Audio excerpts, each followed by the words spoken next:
Salut tout le monde et bienvenue dans ce live, ce nouveau live du jeudi dans lequel on va voir ensemble 8 signes assez évidents qui montrent que tu es céto-adapté.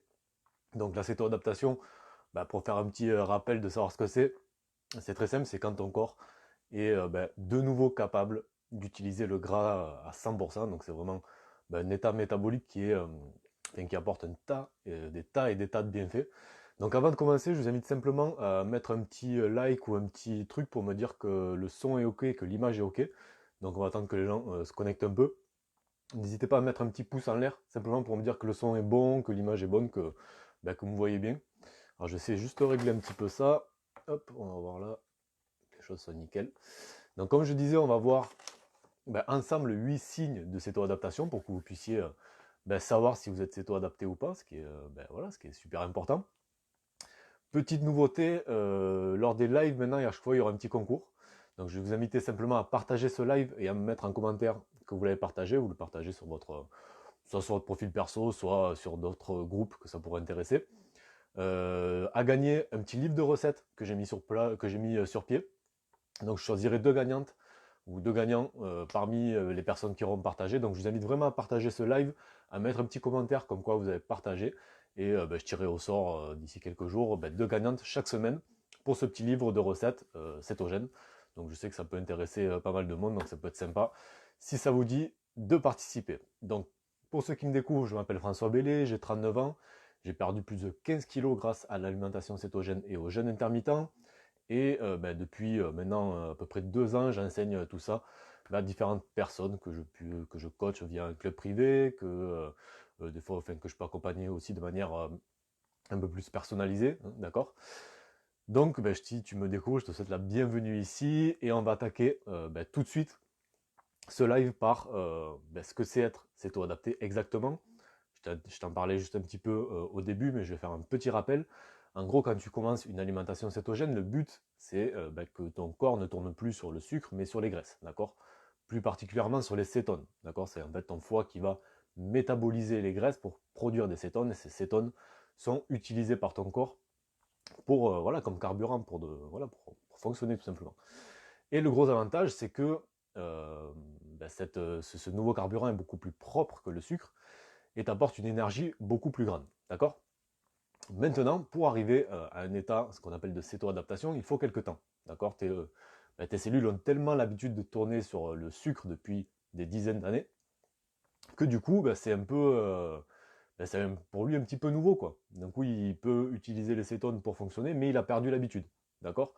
Donc en fait, il lui faut, alors ça dépend, mais on va dire entre 1 et 3 mois pour vraiment retrouver sa capacité à utiliser le gras comme énergie.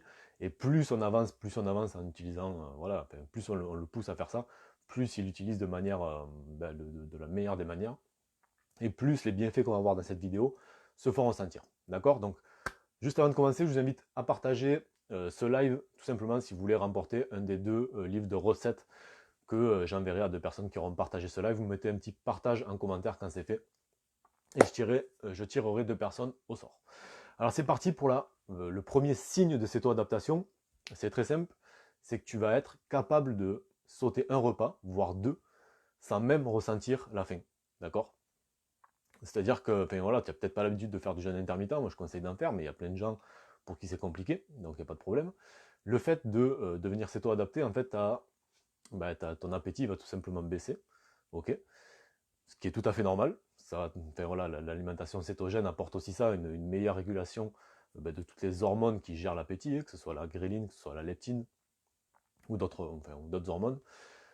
Du coup, si en fait, plus tu avances dans la céto-adaptation, plus ton appétit va baisser, ce qui est tout à fait normal, d'accord.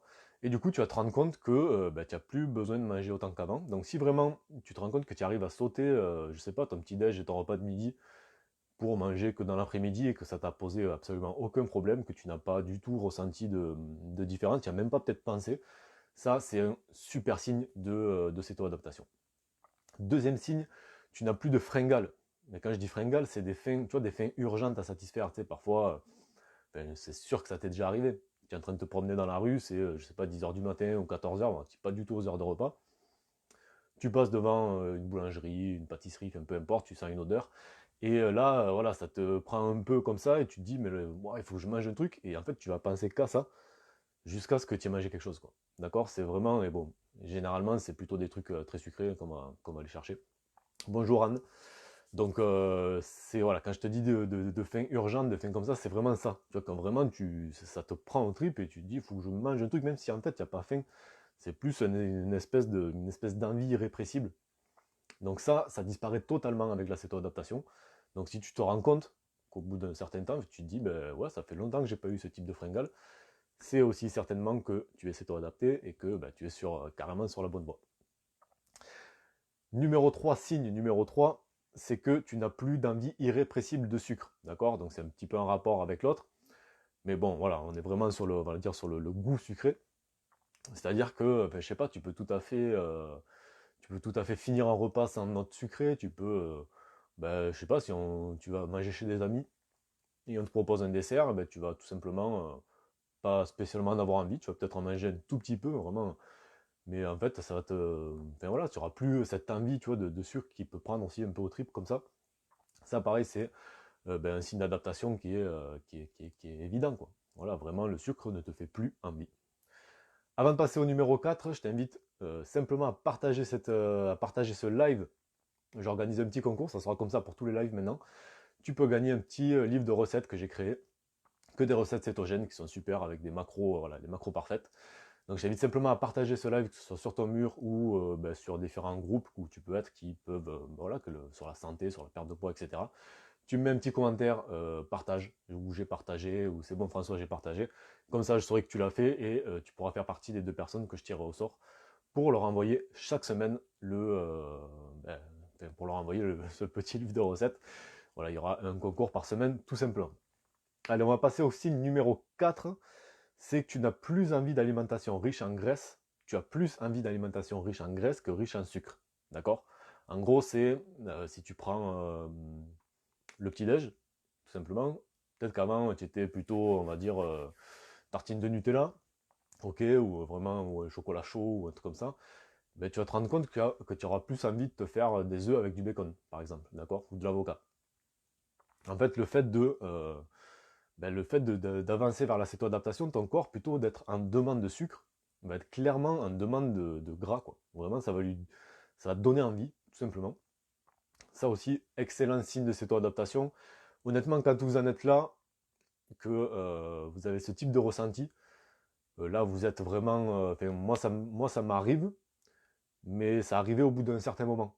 Voilà, il faut vraiment que je rentre dans une cétoadaptation assez profonde pour arriver à ça. Donc c'est pas les premiers effets qu'on ressent, mais voilà, donc vraiment si vous ressentez ça, c'est quand même que généralement, hein, après il y a toujours des exceptions à tout, hein, c'est normal. Généralement, vraiment je pense que là vous êtes arrivé à bon port, vous avez touché le Graal, c'est que vous êtes en plein dedans.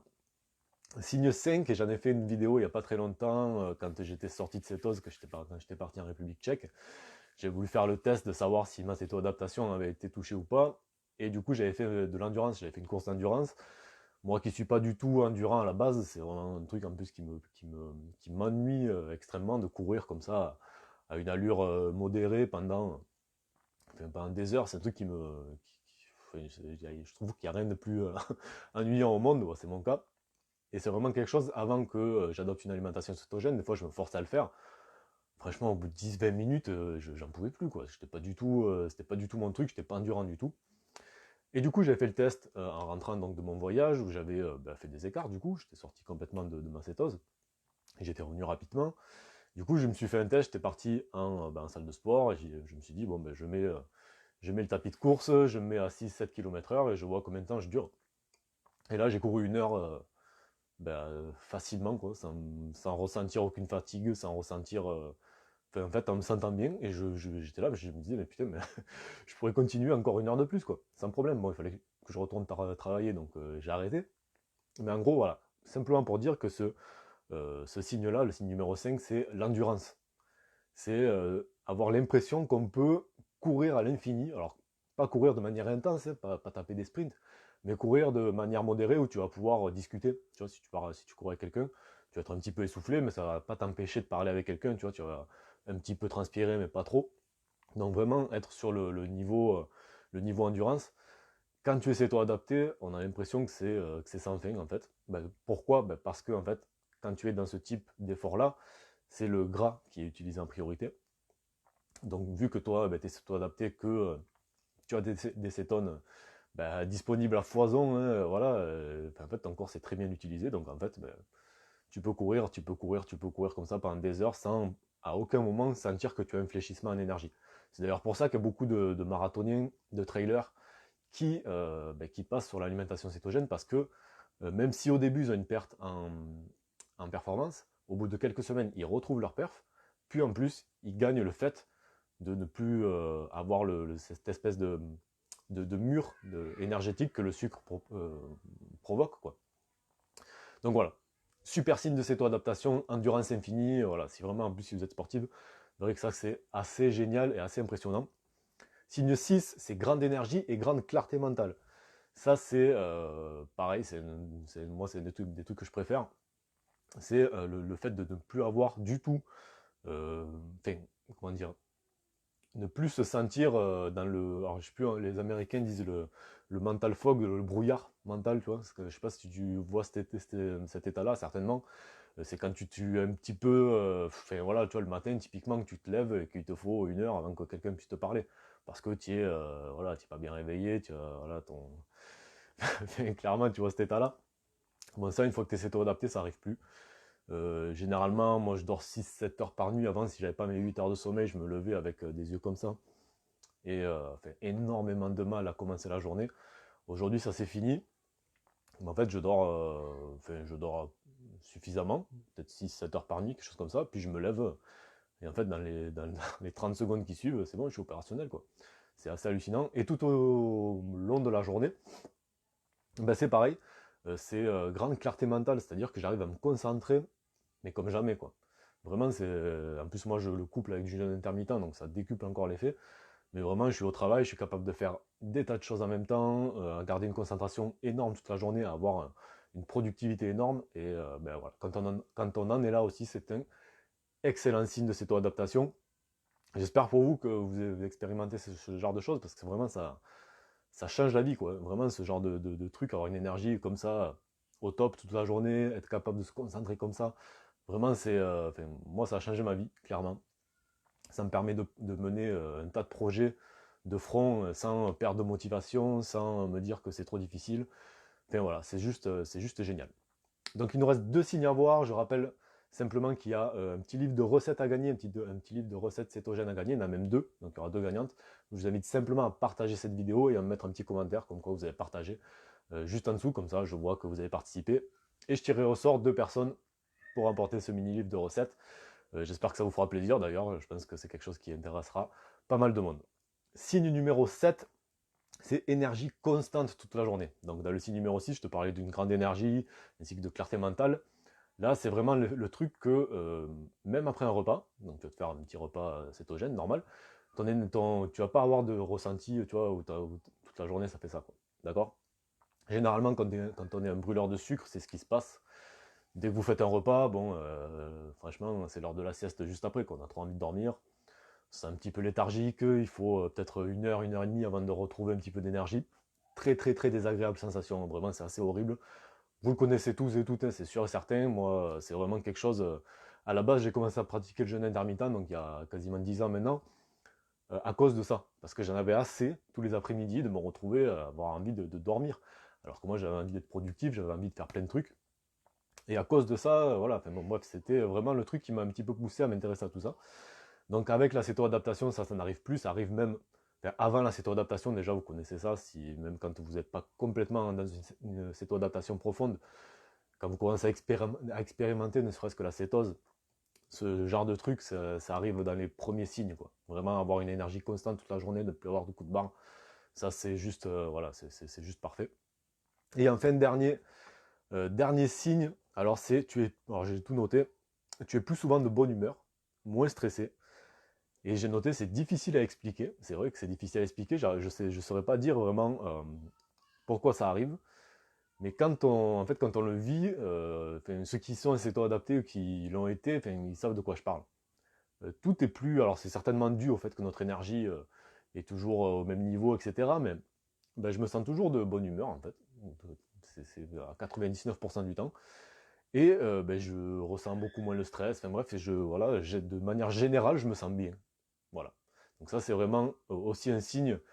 Si vous êtes plutôt une personne anxieuse, si vous êtes, voilà, si vous avez un petit peu des hauts et des bas dans votre humeur de tous les jours, si vous voyez que ça disparaît, également, c'est un excellent signe de cette adaptation. Et pour finir, un petit bonus, c'est un petit bonus qui vient, on va dire, un petit peu avec le temps, avec la céto-adaptation. Ça ne sera pas tout de suite, mais plus vous y restez, plus ça viendra. C'est la souplesse métabolique. Qu'est-ce que ça veut dire? Ça veut dire que ben, une fois que vous êtes bien céto-adapté, votre corps il est capable en fait de basculer de brûleur de sucre à brûleur de gras sans problème. C'est-à-dire que vous allez pouvoir augmenter votre consommation de glucides sans pour autant impacter votre céto-adaptation. Votre corps en fait il va être capable de faire un switch facilement entre les deux. Et ça, ben, ça donne une souplesse dans son alimentation cétogène qui est juste magique. Il faut toujours tester un petit peu, hein, voir quand on commence à, voilà, on sait qu'on est céto-adapté, on va commencer un petit peu à surveiller sa glycémie, voir si on peut manger un petit peu plus de sucre, si on peut ben, réintroduire certaines choses comme des fruits qu'on aime bien. Il faut tester, mais c'est possible. Et en fait, on se rend compte que ben, on peut avoir une montée de glycémie et sortir de cétose pendant un temps donné, et se rendre compte qu'on retombe en cétose ultra rapidement et qu'en plus les bienfaits ben de cette cétose, de cette céto-adaptation sont là instantanément. Quoi. Tu vois, ça ne remet pas énormément de temps à revenir. Voilà, c'est tout pour aujourd'hui. J'ai pas regardé s'il y avait des questions. J'ai quand même pas mal de monde connecté. Si vous avez des questions, n'hésitez surtout pas. Je peux encore consacrer un petit peu de temps. Donc n'hésitez pas si vous avez des questions. Si vous n'êtes pas encore sur le groupe, on a un groupe d'entraide qui est gratuit, qui s'appelle Maigrir avec le jeûne intermittent et l'alimentation cétogène. Je vous invite à nous rejoindre. On est un peu plus de 7500, je crois, aujourd'hui. Tu me mets un petit groupe en commentaire, je t'enverrai le lien, il n'y a pas de problème. Wev qui me dit que dire d'autre. Merci François. Ben, écoute, merci à vous de m'avoir écouté. J'espère que ça vous a un petit peu aidé, quoi, tout ça. François, que mangeais-tu avant la diète cétogène? J'avais une alimentation classique, euh, classique quoi. C'est-à-dire énormément de féculents, un petit peu de gras et des protéines de manière modérée. On va dire que c'est ça. Faisais-tu 2 à 3 repas par jour? Alors je suis à 2 repas. Ça fait assez longtemps que je suis plus à 3 repas par jour. Ça fait pratiquement 10 ans, je dirais. Je suis resté longtemps à un seul repas. Là jusqu'à il y a quelques semaines. Et de quoi étaient composés tes repas? Y avait-il du grignotage? Oui, avec grignotage. Enfin, j'avais vraiment une alimentation. Enfin, voilà, d'ailleurs, je pesais quasiment 20 kilos de plus, quoi. Donc, j'avais une alimentation ben, l'alimentation qu'a un Français moyen, on va dire. Je faisais pas trop attention, je mangeais un petit peu tout ce qui passait, sans me poser la question de savoir si c'était bon pour ma santé ou pas. Et clairement, essentiellement, c'était des féculents, hein, comme énormément de gens. Alors, j'espère que j'ai répondu à ta question. Ben, écoutez, je sais pas. S'il y a d'autres questions, je suis là. Sinon, ben, écoutez, on va ben, mettre fin à ce live. Je sais pas combien de temps ça a duré. Anne, genre, quand on part en vacances, c'est-à-dire, dis-moi un peu plus. Qu'est-ce que tu veux dire par là?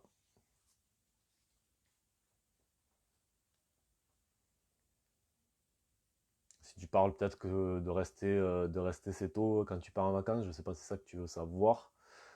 Ça se prépare un petit peu. J'en ai parlé d'ailleurs en coaching avec les membres du club privé il y a 10 jours là. Où, voilà, c'est une question qui revient souvent. Comment je fais quand je suis en vacances, etc. Alors ça se prépare. Rester cétogène quand on part en vacances, ça se prépare tout simplement. Il faut ben, analyser un petit peu alors, là où vous partez, que ce soit un pays ou une région française, voir comment on mange là-bas, si c'est un pays différent, voir ce qui peut vous aider, enfin, voilà, ce qui peut faire le taf pour rester céto, même si vous faites pas trop attention au macro, mais au moins rester très faible en glucides, quoi, hein, d'accord, en dessous des 20 à 30 grammes max, et voir si c'est possible, puis tenter le coup, quoi, tout simplement. Et puis si jamais ben, c'est trop compliqué, c'est pas grave, vous sortez de votre cétose pendant quelques jours, puis vous y rentrez une fois que vous êtes rentré. Bon, on va couper là pour ce live de la semaine. On se retrouve la semaine prochaine. Je pense qu'on va parler de café gras. J'ai vu un truc passer sur le groupe et voilà, j'ai envie de vous parler de ça parce que je pense qu'il y a plein de gens qui font pas le truc comme il faut. Enfin, en tout cas, comme moi, je pense qu'il faut le faire. Donc on parlera de ça jeudi prochain. Je vous souhaite un très bon appétit si vous allez manger. Moi, mon repas, ça sera dans quelques heures. Et une très bonne fin de semaine. Au revoir et merci encore.